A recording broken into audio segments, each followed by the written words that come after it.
Can't get you out my head. You get 20 out of 10. WEFM, the new fresh sound. WhatsApp us or call us at 457-9997. Activated Mornings on WEFM 99.9 is on now.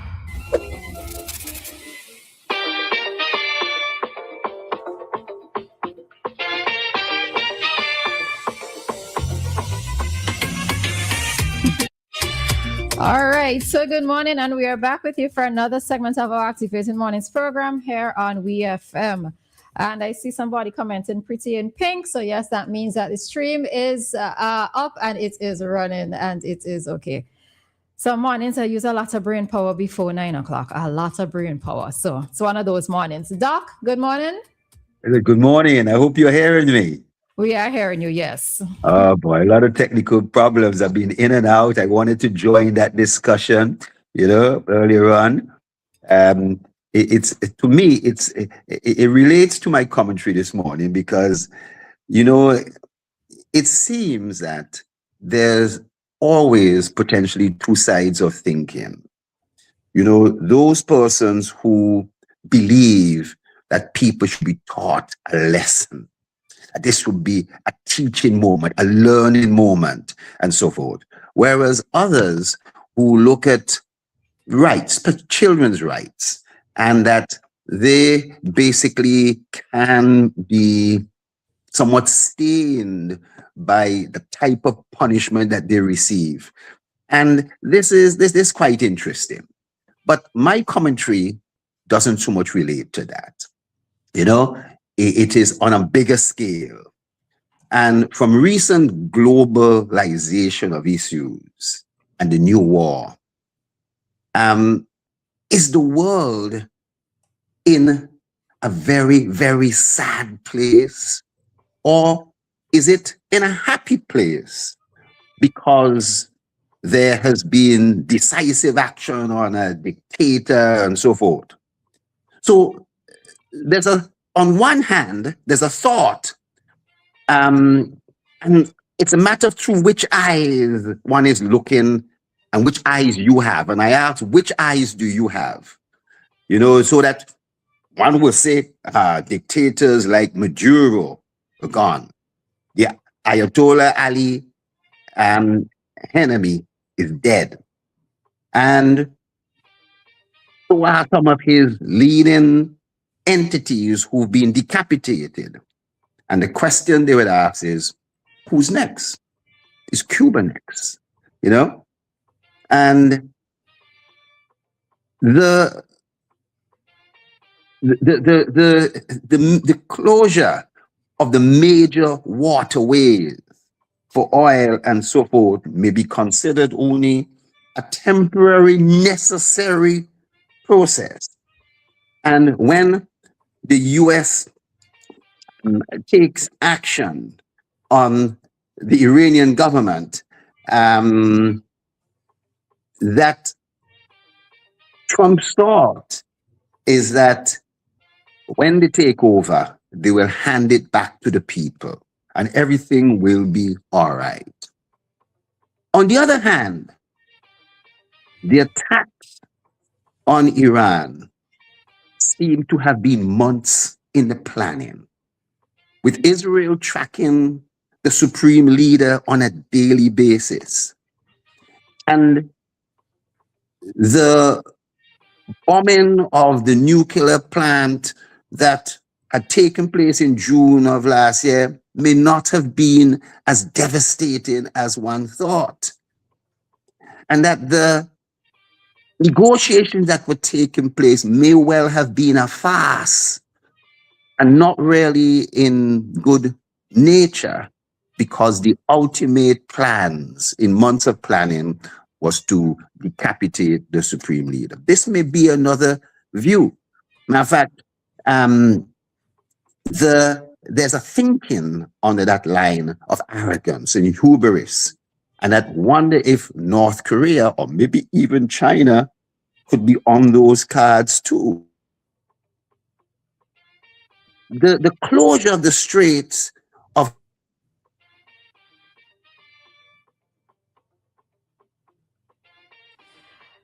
This is a Monday morning. All right, so our feed has stuck. Doc is actually streaming live, and his feed has stuck. Another error. Another internet issue. All right. So just bear with us a moment. Let's see if he comes back. Doc? Sorry, are you hearing me? Yes, we are. You can go ahead. Oh my, sorry about that. But I was saying that the economic impact is going to be massive.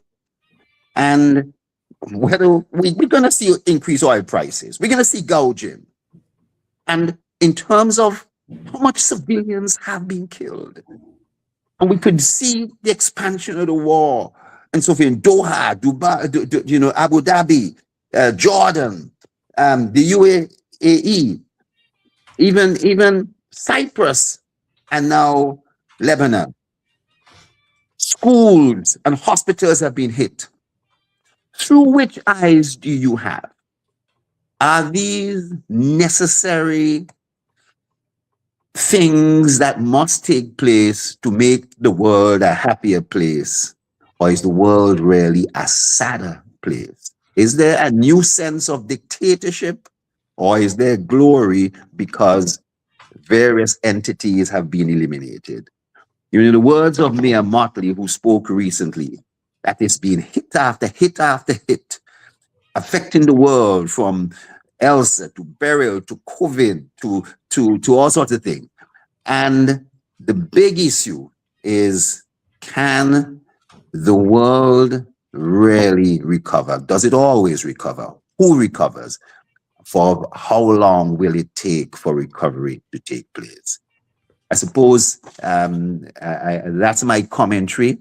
And I know I may not be part of the discussion because I don't know what happened to the power surges technically, but my batteries are out there.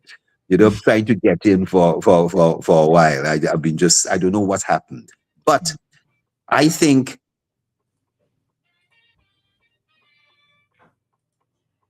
all right, and I think there goes Doc, and that might, I'm not sure if he's going to come back because his battery seems to be having an issue. All right, so that was Doc's commentary for today, and it's in relation to with the recent world events. Are we living in a happier, Doc? You there? I'm still here, but I'll be gone soon. Sorry about that. I think I've got a few minutes now. Okay, you can continue. No, you go ahead. I'd love to, in case you chime in there. I put that out because I wanted to hear yours and Maka's view. Which eyes do you have? Through which eyes do you look at? Is this a happy time for you? The dictators are gone, or do you look at it that new dictators, new blue? All right, Doc is gone again. All right, so I think that's it for the battery. Yeah. What, in terms of what Doc's saying, how do you feel about all of these events that are happening both regionally and internationally? How do you feel about all of it? You think it's a happier place, or? It's certainly not a happier place. Oh boy. Sometimes I remember the other day you mentioned the era we're living in now, boy. It's really challenging. It feels different. Yeah, it really does feel different. As Doc mentioned, we're gonna see a gauge price in fuel. So cost of shipping and everything else would go up, so that would be added on to the price of our goods. But it's interesting how Doc phrased it, because for some persons, especially let's say the citizens of some of these countries that have been affected, or who have had some sort of U.S. intervention or U.S. hand in their countries, let's say for Cuba, for Venezuela, and Iran at this point in time. It's interesting whenever I look at, let's say, news pieces, and we see citizens of those countries who live in other parts of the world, let's say many of them living in the US, that they are rejoicing, right? They are rejoicing because the leaders of the countries that they left have been kidnapped or they have been killed, etc. There are persons Iranian citizens who are in the US. I was looking at it this morning before coming in, and they were happy that the leader of the country was killed, right? Why though? Why? Because for them, he had a sort of heavy-handed approach in terms of governing. So that is what some persons were looking at. But my thing with all of this is that I often wonder, is it for the US to tell citizens of a country how their country should be run? Or is it for the citizens themselves to, kick up, do the uprising, take control of their country without the intervention of The US. or any other country for that matter, right? And to me, this is why it is that we are living in a sad time, because I would prefer for countries and citizens of their country, if they want to see changes made, that they do it themselves, right?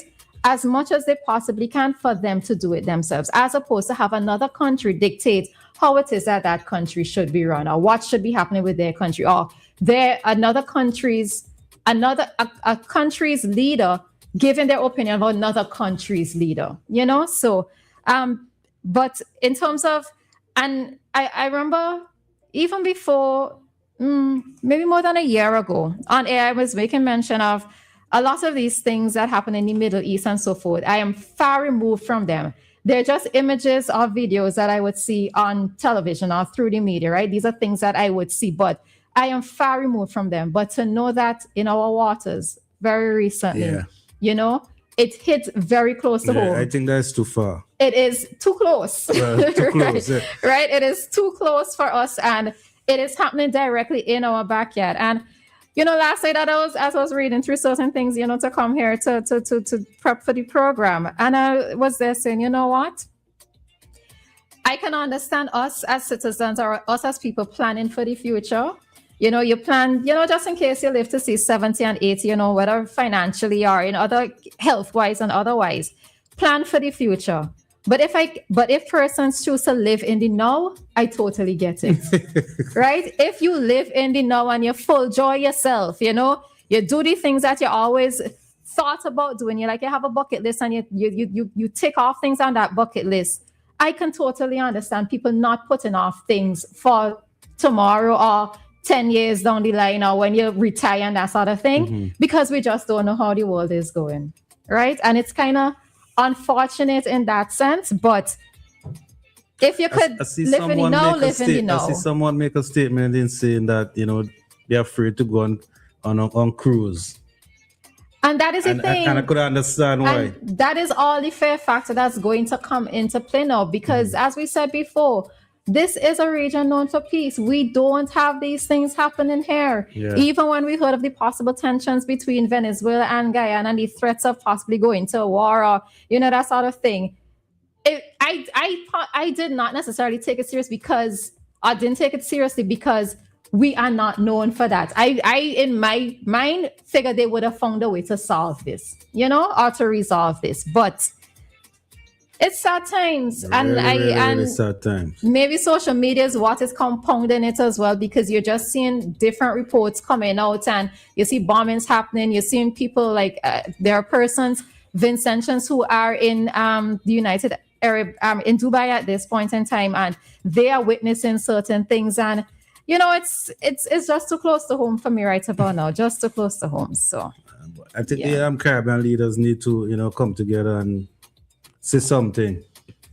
They said something, but it's a meh. Like how I said Monday morning is meh, right? It's a meh kind of statement. It's indoors? No, they said no. CARICOM released a statement, but it's in terms of substance to it. It's, as I said, meh. There isn't much to it, and I don't know, boy. So, yeah. Boy.